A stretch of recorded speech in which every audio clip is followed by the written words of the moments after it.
Comment tracer un graphique avec un logiciel tableur type Excel ou LibreOffice Calc?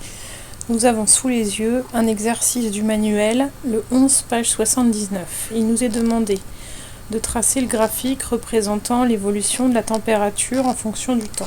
Ce qui veut dire que nous voulons le temps en abscisse et la température en ordonnée. Nous ouvrons donc un logiciel de tableur, en l'occurrence LibreOffice. Ce que nous voulons en abscisse doit toujours être dans la première colonne. Donc là, c'est le temps que j'ai placé dans la première colonne. La température sera en ordonnée, donc dans la deuxième colonne. Le temps s'étale de 0 à 12 minutes, en allant de 2 minutes en 2 minutes. Je n'ai pas besoin de rentrer toutes mes valeurs, il me suffit de sélectionner les deux premières valeurs, 0 et 2, avec la souris, de placer la souris en bas à droite de la cellule A3, et quand je me place sur le petit carré noir, vous voyez la souris fait une petite croix. Je clique et j'étends jusqu'à 12.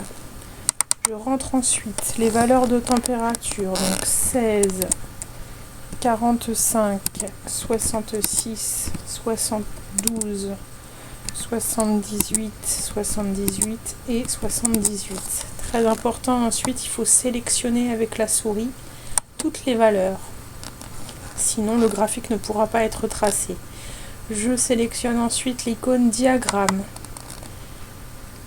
L'assistant diagramme me propose différents types de diagrammes. Je choisis X, Y, dispersion et points et lignes. Je clique sur suivant. Mes données sont bien en colonne, donc je n'ai pas besoin de changer la sélection ici. Une nouvelle fois, je clique sur suivant et là, j'entre le titre de mon graphique. Évolution de la température en fonction du temps. L'axe X, c'est l'axe des abscisses, c'est le temps en minutes. L'axe Y, c'est l'axe des ordonnées, c'est la température en degrés Celsius. Je n'ai pas besoin d'afficher la légende. Je clique sur terminer. Et voilà, le tour est joué, mon graphique apparaît.